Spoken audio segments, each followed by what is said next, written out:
Hello everyone, welcome to Sindhu classes. आज की इस वीडियो में आप लोग मेरे साथ करने जा रही हैं वैदिक सभ्यता का क्विज भाग 6। इससे पहले के जो 5 भाग है वो मैं अपलोड कर चुका हूं। अगर आपने नहीं देखा तो जाके डिस्क्रिप्शन में लिंक है, देखिए। तो चलिए अब भाग 6 को शुरू करते हैं।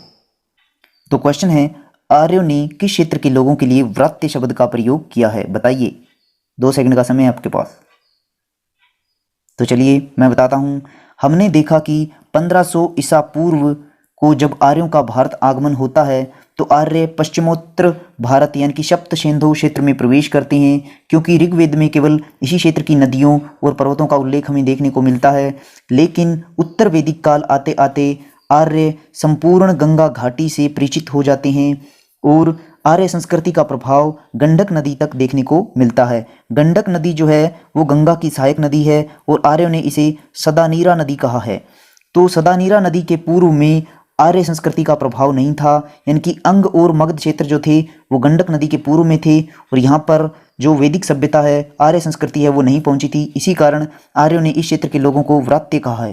व्रात्य का अर्थ होता है निम्न कुल के या निम्न कोटि के लोग। तो चलिए अब आगे बढ़ते हैं। अगला क्वेश्चन है, किस ग्रंथ में ये साक्ष्य मिलता है कि अग्नि और लोहे ने आर्यों के विस्तार में महत्वपूर्ण भूमिका निभाई? बताइए। तो इसका आंसर है ऑप्शन सी, शतपथ ब्राह्मण ग्रंथ। शतपथ ब्राह्मण ग्रंथ में ये उल्लेख मिलता है क्योंकि इस समय उत्तर वैदिक काल में लोहे की खोज हो चुकी थी। लोहे के अस्त्र शस्त्र बनाए गए जिनसे जंगलों को साफ किया गया और बचा हुआ अवशेष जो था उससे अग्नि के द्वारा जला दिया गया। इस प्रकार आगे के जो मार्ग है वो बनते गए और आर्यों का विस्तार होता गया। ये बात शतपथ ब्राह्मण ग्रंथ में मिलती है। और शतपथ ब्राह्मण ग्रंथ को वाजसनेयी संहिता पर लिखा हुआ टीका भी बोला जाता है। अब वाजसनेयी संहिता क्या था वो मैं आपको बता देता हूँ। आपको पता होना चाहिए कि यजुर्वेद को 2 भागों में लिखा गया था, कृष्ण यजुर्वेद और शुक्ल यजुर्वेद।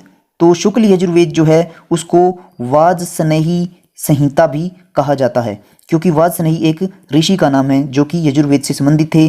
तो वाजसनेयी संहिता शुक्ल यजुर्वेद को कहा जाता है। इसी के ऊपर एक रिसर्च लिखा गया, यानी कि टीका लिखा गया, इसको आसान भाषा में लोगों को, जनसाधारण को समझाने के लिए, उसी को शतपथ ब्राह्मण ग्रंथ कहा गया। तो शतपथ ब्राह्मण ग्रंथ को वाजसनेयी संहिता पर लिखा हुआ टीका भी कहते हैं। और शतपथ ब्राह्मण ग्रंथ जो है वो सभी ब्राह्मण ग्रंथों में सबसे बड़ा ब्राह्मण ग्रंथ है। और सबसे बड़ा उपनिषद कौन सा है? वो है बृहदारण्य। सबसे बड़ा उपनिषद है बृहदारण्य।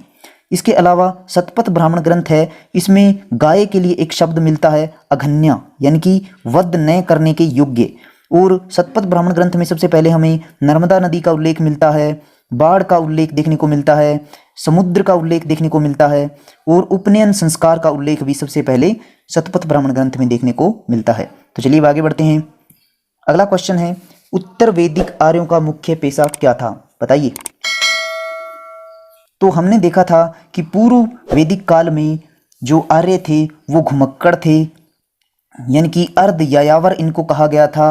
अर्ध यायावर यानी कि जो पशुपालन करते थे और एक स्थान पर स्थायी निवास नहीं करते थे। तो इनका जो पशुपालन है इनका मुख्य पेशा होता था और पशुओं के लिए घास की आवश्यकता होती थी, तो ये निरंतर आगे बढ़ते रहते थे। लेकिन उत्तर वैदिक काल आते आते लोहे की खोज हो चुकी थी और लोहे की खोज के कारण जो औजार और जो हल बनाए गए वो लोहे के बनाए गए, जिससे कृषि में क्रांतिकारी बदलाव आए। और लोहे का जो हल बनाया गया उसका नाम था प्रवरिवम। उसको प्रवरिवम कहा गया, या इसका एक और नाम भी मिलता है पवीरवंत। तो इसको पवीरवंत भी कहा गया। तो इस प्रकार लोहे की खोज हुई तो आर्यों का जो रुझान है वो कृषि को और देखने को मिलता है। तो उत्तर वैदिक आर्यों का जो मुख्य पेशा है अब वो पशुपालन नहीं रहा, वो कृषि हो गया। तो ध्यान रखिए, आपसे पूछा क्या जा रहा है।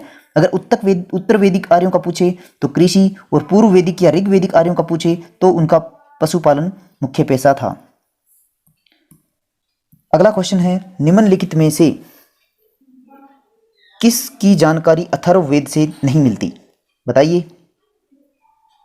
तो देखिए, एक कृषि वैज्ञानिक हुए पृथुवेन्य, इनका जिक्र अथर्ववेद में मिलता है। अगला ऑप्शन है दुर्भिक्ष। तो दुर्भिक्ष का अर्थ होता है अकाल, अकाल पड़ना। तो अकाल की जानकारी अथर्ववेद से नहीं मिलती। तो आपका आंसर बी हो गया, दुर्भिक्ष। अकाल की जानकारी नहीं मिलती। और ये अकाल की जो जानकारी है वो कहाँ मिलती है फिर? तो वो मिलती है छांदोग्य उपनिषद से। और छांदोग्य से आपको कुछ याद आया होगा कि इस उपनिषद में हमने पढ़ा था कि कृष्ण का देवकी के पुत्र के रूप में उल्लेख इसमें मिलता है। और छांदोग्य उपनिषद जो है वो सबसे प्राचीनतम उपनिषद भी है। अगर आपसे प्राचीनतम वेद पूछ ले तो ऋग्वेद, अगर आपसे प्राचीनतम स्मृति ग्रंथ पूछ ले तो वो मनु स्मृति है, और अगर आपसे प्राचीन पुराण पूछ ले तो वो पुराण कौन सा है, मत्स्य पुराण। ये भी आपको ध्यान रखना है। इसके अलावा पशुओं की वृद्धि की कामना और राजा का निर्वाचन का उल्लेख, ये भी अथर्ववेद में मिलता है। यहाँ पर राजा के निर्वाचन का उल्लेख है तो इसको राजतंत्र से कंफ्यूज मत करना। राजतंत्र शब्द का सबसे पहले जो उल्लेख मिलता है वो ऋग्वेद में देखने को मिलता है। और राजा के गुणों का भी एक, राजा के जो गुणों का उल्लेख भी एक ग्रंथ में मिलता है, वो ग्रंथ है ऐत्रेय ब्राह्मण ग्रंथ। तो अगला क्वेश्चन है, उत्तर वैदिक काल में महाजनी प्रथा को क्या कहा गया है, बताइए। तो देखिए, उत्तर वैदिक काल में महाजनी प्रथा की शुरुआत हो चुकी थी और महाजनी प्रथा को कुसीद कहा गया है और महाजनों को कुशीदीन कहा गया है। महाजन को क्या कहा गया है, कुशीदीन। और रत्नी ये प्रशासनिक अधिकारी होते थे। राजा सहित 12 रत्नियों का उल्लेख शतपथ ब्राह्मण ग्रंथ में देखने को मिलता है। शतपथ ब्राह्मण ग्रंथ जिसका जिक्र हम अभी अभी करके आए हैं। और इसके अलावा और भी रत्नीनों का उल्लेख है, जैसे कि बागदूग भी एक रत्नीन होता था, इनकी जो कर इकट्ठा करता था।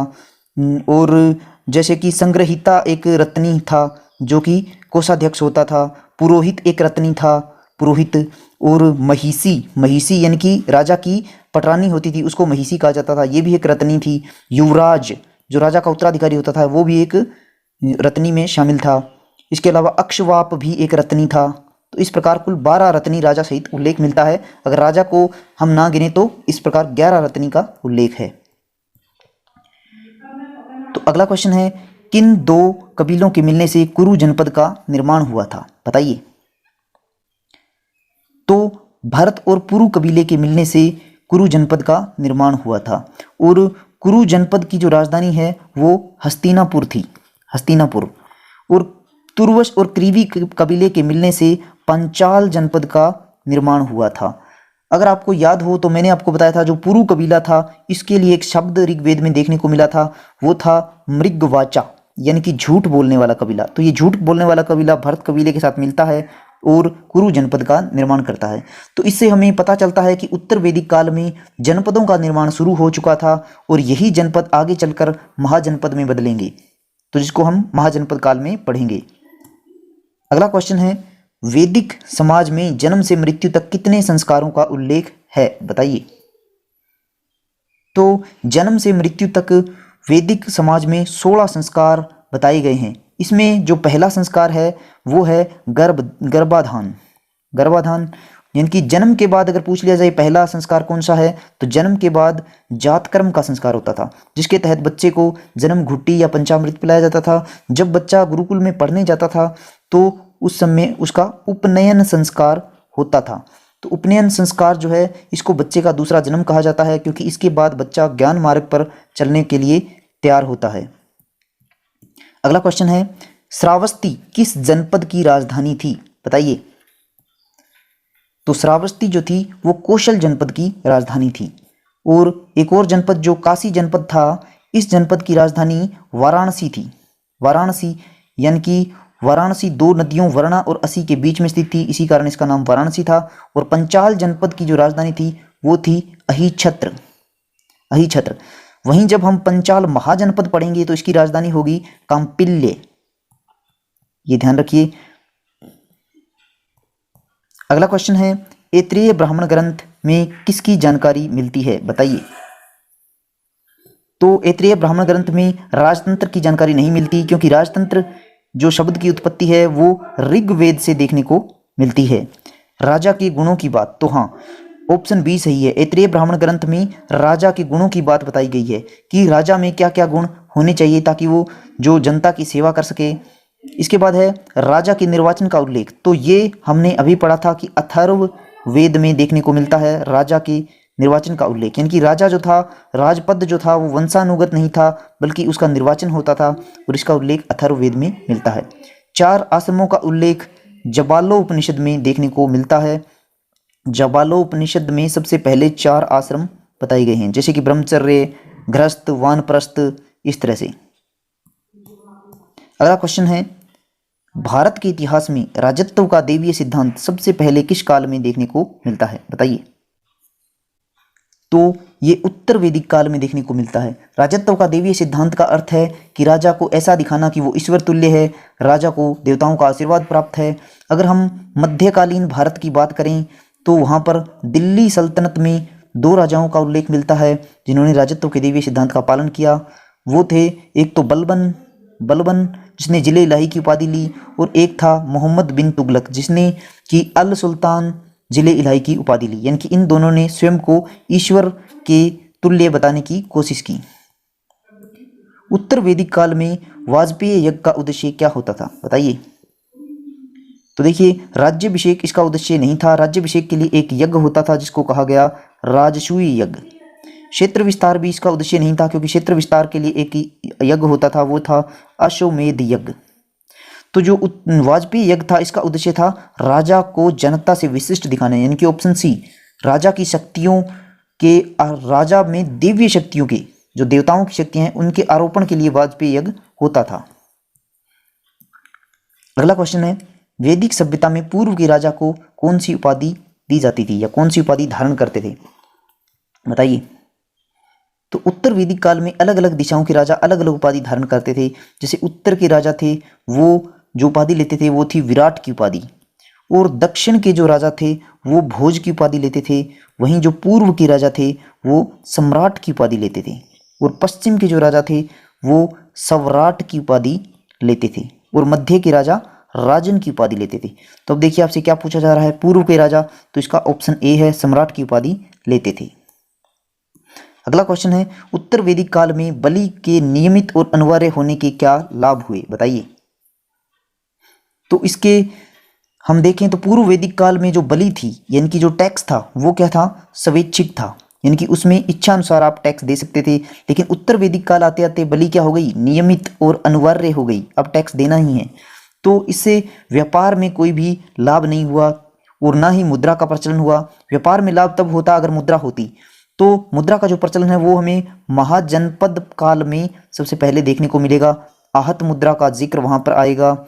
तो इससे एक ही लाभ हुआ, वो था प्रशासनिक अधिकारियों की नियुक्ति, और इन प्रशासनिक अधिकारियों को रत्नी या रत्नीन कहा गया। और शतपथ ब्राह्मण ग्रंथ में 12 रत्नीनों का उल्लेख मिलता है, यानी कि राजा सहित 12 रत्नीन थे। अगला क्वेश्चन है, द्विज में कौन से वर्ण को शामिल नहीं किया गया, बताइए। तो द्विज के 2 बातें निकलकर सामने आती है। द्विज में यानी कि एक तो था जो दोबारा जन्म ले सकते थे, जिनका दोबारा जन्म होता था, और एक था उपनयन संस्कार। उपनयन संस्कार यानी कि जब बच्चा पढ़ाई के लिए गुरुकुल जाता था तो उपनयन संस्कार होता था। तो ऐसा माना जाता है कि ब्राह्मण, क्षत्रिय और वैश्य का उपनयन संस्कार यानी कि द्विज होता था, यानी कि इनका दोबारा जन्म होता था, और ये उपनयन संस्कार के अधिकारी थे। लेकिन शूद्र वर्ण को इसमें शामिल नहीं किया गया। तो द्विज में शामिल कौन सा वर्ण नहीं था, शूद्र। निम्नलिखित में से खालिस्तान उत्तर वैदिक काल की देन है। अब इस खालिस्तान को फिल कर कीजिए। तो 4 पुरुषार्थ की संकल्पना बिल्कुल सही है, आश्रम व्यवस्था बिल्कुल सही है, वर्ण व्यवस्था में जटिलता, हाँ वर्ण व्यवस्था में जटिलता आ गई थी, तो इसका ऑप्शन डी सही है, यानी कि चारों ही आंसर सही है। तो आज ये मैंने आपको बताया था कि जो आश्रम व्यवस्था थी उसमें 4 आश्रम हमें देखने को मिले थे। 4 आश्रम कौन से थे, जैसे कि ब्रह्मचर्य, गृहस्थ, वानप्रस्थ और संन्यास। इसके बारे में हमने देखा, ज्वालोपनिषद में आश्रम व्यवस्था का उल्लेख मिला था। अब ब्रह्मचर्य में क्या था, विद्या का अध्ययन करना, और मेनली हम देखें तो ज्ञान अर्जन करना और धर्म से संबंधित कार्य करना ब्रह्मचर्य में था। गृहस्थी में क्या था, संतान उत्पत्ति और धन से संबंधित कार्य, यानी कि अर्थ और काम से संबंधित बातें देखने को मिलती है। वानप्रस्थ में क्या था, जो भी आपने जीवन में अब तक किया उसका चिंतन करना और वन में प्रस्थान करना। और संन्यास में क्या था कि भक्ति मार्ग को अपनाओ और सब कुछ ईश्वर पर छोड़ दो, भक्ति मार्ग अपनाओ। तो इन 4 बातों से क्या है, देखिए जो लास्ट के 2 आश्रम हैं इनसे क्या अर्थ निकल रहा है, चिंतन करना, भक्ति मार्ग, यानी कि ये सब कार्य जो किए जा रहे हैं वो मोक्ष प्राप्ति के लिए किए जा रहे हैं। तो यहाँ पर देखिए 4 पुरुषार्थ निकल गए। कौन से पुरुषार्थ, कि धर्म, अर्थ, काम और मोक्ष, इन्हीं को 4 पुरुषार्थ कहा गया है। तो 4 पुरुषार्थ जो है, 4 पुरुषार्थ चारों आश्रमों से निकले हैं। चारों आश्रमों से 4 पुरुषार्थ निकले हैं, तो ये ध्यान रखिए। तो ये हो गए धर्म, अर्थ, काम और मोक्ष। तो ये ऑप्शन डी इसका सही है।